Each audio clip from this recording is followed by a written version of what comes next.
Portanto, em 1998, há precisamente 20 anos, os portugueses votaram em referendo contra a regionalização. Mais de 60% dos portugueses disseram não à criação de regiões administrativas do país.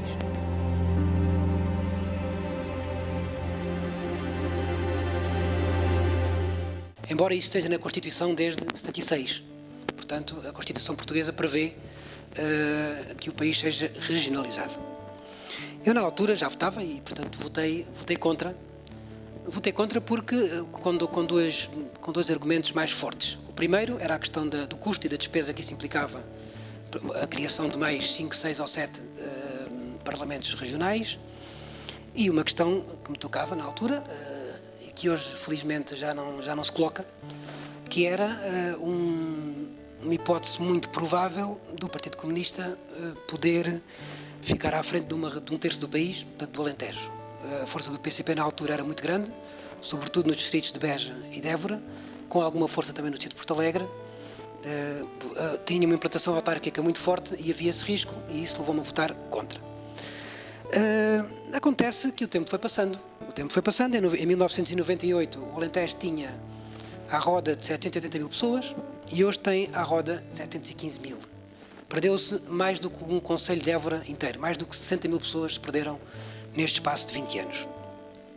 E nós temos neste momento um terço do país, que é o que o Alentejo representa, um terço de Portugal continental, com 8 deputados em 230. Sendo que desses 8 temos muitos paraquedistas. Quem não se lembra, por exemplo, do atual ministro Pedro Marques, que foi eleito por Porto Alegre, e não nasceu em Porto Alegre, nem em Beja, nem em Évora, nasceu muito longe do Alentejo, mas por aqui foi eleito. Portanto, nós nem a garantia temos que esses 8 deputados sejam efetivamente deputados alentejanos. E isto é uma pescadinha de rabo na boca, porque nós vejamos, não há peso político, não há interesse dos políticos na região. Não há interesse dos políticos, não se fazem medidas para captar população.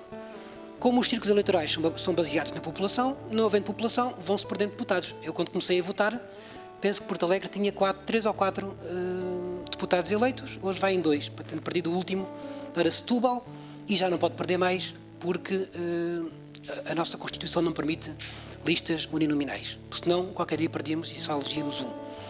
Já estamos no mínimo, que são 2. E depois nós temos a questão que nós temos regiões. Então todos nós ouvimos falar e conhecemos a região autónoma da Madeira e a região autónoma dos Açores. Só a Madeira põe na Assembleia da República 6 deputados. Os Açores põem mais 5.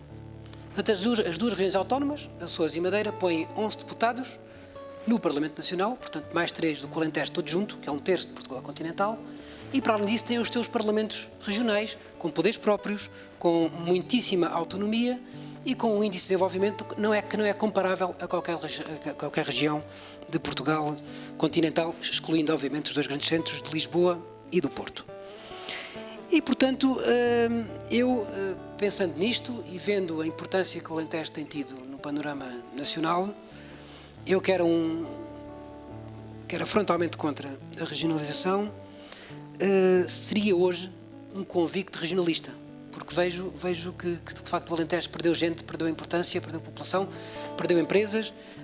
Todos os governos falam em descentralizar, em deslocalizar para o interior, e isso é mentira. O grande investimento público e os grandes fundos, a grande parte dos fundos que vêm de Bruxelas, são todos canalizados para os grandes centros urbanos, Lisboa, Porto e a zona litoral do país, que de facto tem 80% ou 70% da riqueza de Portugal. E, portanto, eu acho que era a altura, e é um apelo que eu deixo também por esta via, de políticos, obviamente, ninguém deve ter vergonha de ser político, quem esteja na política por bem e para fazer o bem, não deve ter vergonha de dizer que é político, embora seja de facto uma profissão, entre aspas, se pode chamar profissão mal vista, mas eu acho que é a altura dos políticos, da sociedade civil, das forças vivas, das associações, criarem um grande movimento alentejano para defender de facto a regionalização. O Alentejo passaria, e nós vemos isso repetidas vezes na televisão, a força reivindicativa que tem um presidente do Governo Regional da Madeira aos Açores junto do Governo Central é muito maior do que aquilo que nós temos de mais próximo da regionalização, que são as CCDRs, que de facto não têm peso político nenhum e são pessoas que são nomeadas pelos órgãos eleitos. Portanto, não há uma eleição direta para presidente da CCDR.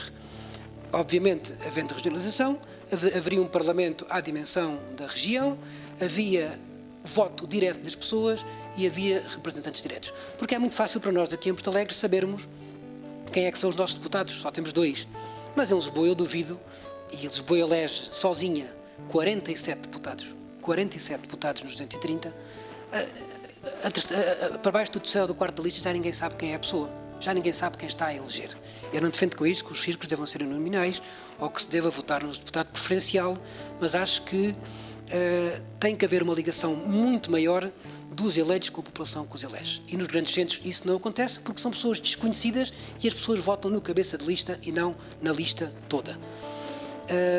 Pronto, basicamente esta semana era aquilo que eu tinha para dizer. Regionalização hoje, sim, seguramente, até porque, e termino como comecei, a regionalização está na Constituição da República Portuguesa desde 1976, Constituição essa que foi aprovada por todos os partidos da altura, com exceção daquele que eu represento, o CDS, mas que ainda assim, nesse ponto concreto, obviamente porque ficou na Constituição aquela questão da via para o socialismo, mas eu, na questão da regionalização, ao fim de 20 anos de ter votado não, alteraria o meu voto, alteraria a minha opinião, só os burros é que não mudam e, portanto, hoje o Tiago Abreu é um regionalista convicto. Muito obrigado a todos mais uma vez.